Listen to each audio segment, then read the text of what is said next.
Why is Ygritte the only female soldier shown in the Wildlings army?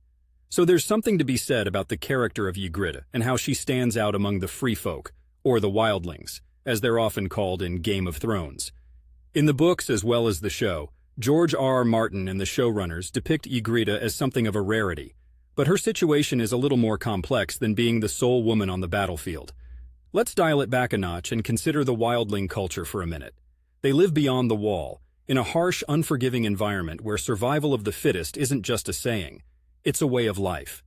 In such a society, everyone is expected to contribute and defend their clan, whether male or female. It's an egalitarian society out of necessity.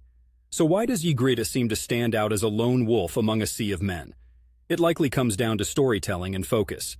The narrative centers around a handful of main characters to depict a larger story. Ygritte is arguably the wildling we get to know best, muscling her way into the spotlight by being both a fierce warrior and Jon Snow's love interest. She's given more screen time, making her more memorable and, as a result, making it seem like she's the only female warrior among her people. Furthermore, screen adaptations have to make practical decisions about who to show and when. If we saw more of the wildling women, they'd need their own story arcs to avoid becoming faceless entities in the crowd.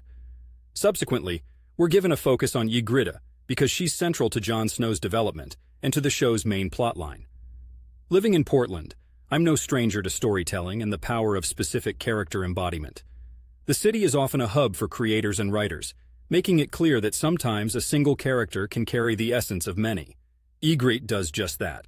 She symbolizes the strength of the wildling women without the need to display an entire legion of female soldiers on the screen. To be fair, there are likely other female warriors among the wildlings. They just don't get the same attention. If you delve into the lore of A Song of Ice and Fire, you'll find that wildling women, often referred to as spearwives, are indeed prevalent and vital to their way of life. It's just that not all of them have the fiery red hair and sharp tongue to catch the eye of a certain crow named Jon Snow.